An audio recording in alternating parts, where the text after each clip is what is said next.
I think revenge is always, a sweet thing to get, and it gets the motivation going Mm. early on.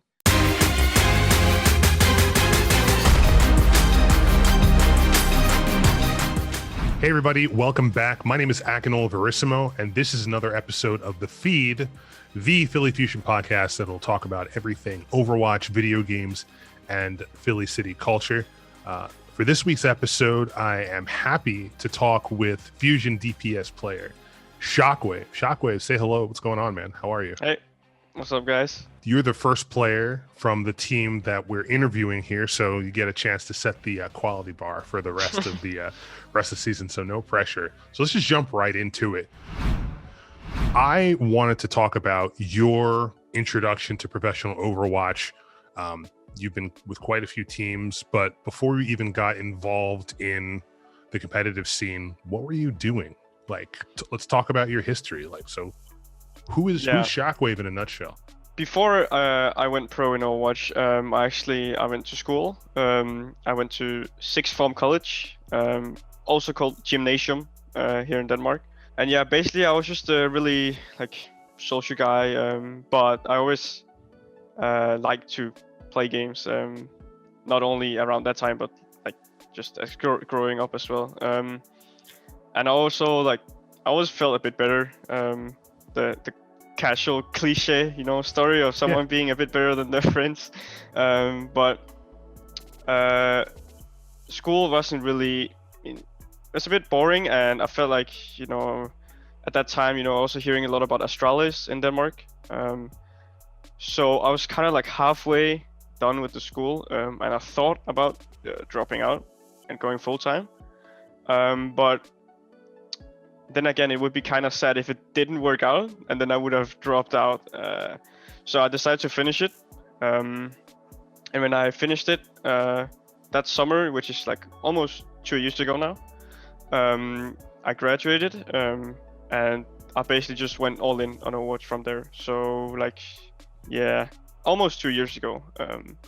And then in my pro career, after around half a year or something, I played my first contenders match for Square One, and then I was on some contenders teams for a short while. I got on Montreal, the academy team for Toronto, for quite a bit, but they disbanded, unfortunately, because when Corona hit, they had to disband. And the EU team, contenders team, Raspberry Racers, I was on a short time as well. But then, as the Vancouver situation happened with the Koreans, and I got an offer for a spot on Vancouver there. So it's been pretty quick, a bit overwhelming at times as well, but it's been pretty fast. Hey guys, the season is just around the corner. My name is Akinola Verissimo, and I'm going to be here each week bringing you the Fusion content that you need all season long. And making today possible, this podcast series is powered by Xfinity. Get a fast and reliable connection from Xfinity, the only network with gig speed Wi-Fi and the preferred provider of the Philadelphia Fusion. Yeah, I looked at your roster history, and it just seems like you were on one team and then another team. It all happened so fast. And now you're on pretty great team, I would like to think, the Philly Fusion. So, it's good to have you here. That roller coaster happening, I mean, you're still pretty young when it comes to esports. I mean, you're 20 years old. You got a bright future ahead of you. Did you think that the game that you'd be focusing on would be Overwatch, or would there be some other first-person shooter that you'd be focusing on? What drew you to Overwatch? Why this game rather than any other game? Yeah, I think with the classmates I had, and we played a lot of CSGO, Counter-Strike, and League of Legends, but I kind of like the aspect in a shooting game, like Counter-Strike, and then some of the fast decision making in League, so it was kind of like a mix between those, because I think Counter-Strike got a bit boring, almost. You would smoke somewhere and you would kind of wait, and when you died, you were just spectating. That's me. Round. That's me right now. When I play first person, so I'm not gonna. I know how you're. I know what you're saying. Yeah. So then I played Overwatch. I played actually since I played first in season 1, but it was not serious at all. Like I was on a somewhat gaming laptop and playing with my RL friends, and yeah, it was nowhere near like high level. It was around, I think, maybe plat or something. So yeah, I was not really early into Overwatch, so to say. Yeah. Okay. How do your family and friends feel about the fact that, you know, they've got a pro, they know somebody who's professional in an esport? Or do they treat you with some higher standard, or is it the same as it ever was? Like how are those relationships, you know, now that you're a big deal when it comes to this type of stuff? I think of course it's more I have more respect now, and I think they more like understand it when it's a proper job. But I think they've always been, I think we've been pretty good at talking about it, because when I was halfway through the gymnasium, or sixth form college, whatever you want to call it, I was pretty open about it with my parents, and we've talked everything through, and I think they're also, you know, pretty glad I finished it. But it's not like I've hit it or anything and then just suddenly happened. We've been pretty open talking about it. Yeah. So yeah, now that I think they respect it, but I still think, you know, for the older generations, it's a bit hard to put into perspective. Like I think it's fun sometimes when I talk to like some family members. It's kind of hard to explain how good you actually are, or because, you know, in other sports like football or something, you can kind of see why they're good or something. But yeah, you know what? It's not like you can really show it to your family. So. Yeah, it's definitely a learning curve. I know that it took me a while to kind of follow what was going on, and I can't even imagine playing. I know how hectic team fights can get, so feel you there.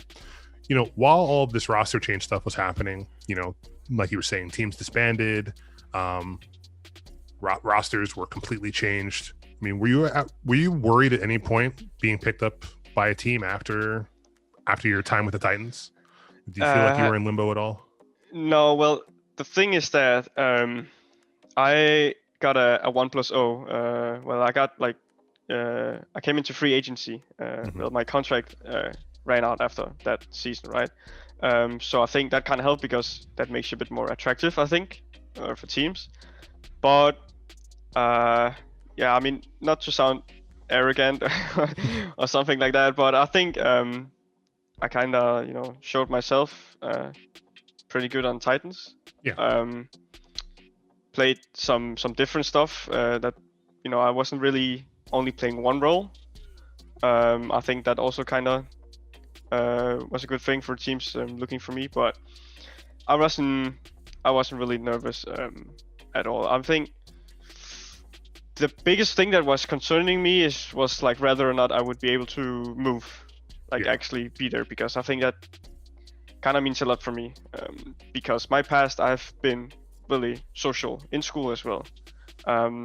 So to now, for some time now, sit in my room and not see so many people again, it's can be like a bit tough. So yeah, for this season, I think I wasn't really worried about being an owl, but more about getting there in person.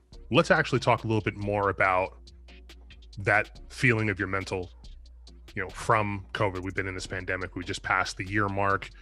It feels like there's light at the end of the tunnel. But from you saying that you're such a outgoing and social person, for me, I know it's been easy because I'm used to staying inside. I don't like interacting with people all that much, so it works out. But how's it been working out for you? I like to think that my mental is pretty strong for the most part. But I think that, you know, having fun with Overwatch and actually having the chance of doing it professionally has for sure helped it. It's really something that I enjoy. I don't really see it as like a job. I mean, it is a job, of course, but I also have a lot of fun with it, right? And actually enjoy it.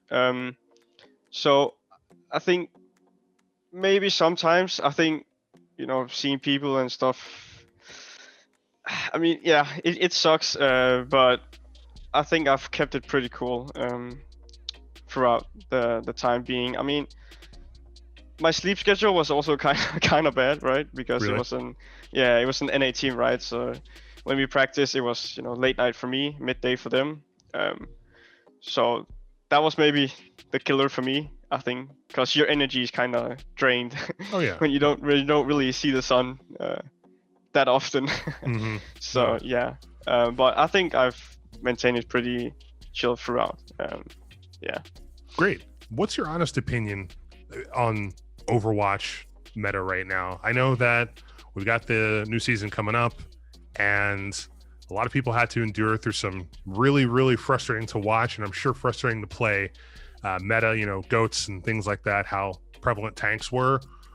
But right now, if you were to play a professional match right now, like how would you say that the meta is in a good place? What are your thoughts on it?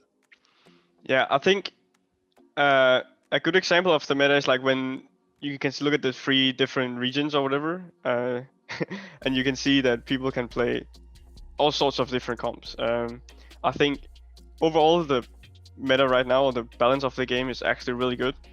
It's in a really good spot because I feel like it's map dependent what heroes you play, and I think that's almost perfect. I think when you can play different heroes and win against maybe some more dominating comps, I think that's like so healthy. One team is playing Lucio comp, and one team is playing more slow with Zen and poking and something, but both teams actually have a good chance of winning if they play it right, both of them. So I think it's in a really good spot actually. No other professional sport is as dependent on network technology and performance. As official Fusion Overwatch sponsors, CommScope delivers ultra-fast and reliable connectivity, allowing super smooth gameplay for the best talent around the globe. For more information, head on over to commscope.com. Now, if you're able to balance the game by some, hypothetically speaking, you could make whatever change that you want. What's the one big change that you would make to like shake things up? I personally really like to play Widow. I think Widow is also, maybe I'm biased, because You're allowed to be biased. You can, like I said, okay. this is your. You can do whatever you want. You'll deal with the flame afterwards. It's totally fine. Sure. I think Ball or Hammond, I think he has some things that are just not fun, like at all. What? No, I think just like his whole kit and his existence, he's just an annoying character. Would you want to remove him? Like just take him out entirely? I mean, you could. I don't think it's very fun either. No, but then again, it's like he can also provide like some pretty healthy comps. I think like some of the comps you actually run with him is also pretty fun. I don't know. I mean, it's a bit hard right now because I think the game is actually pretty well balanced.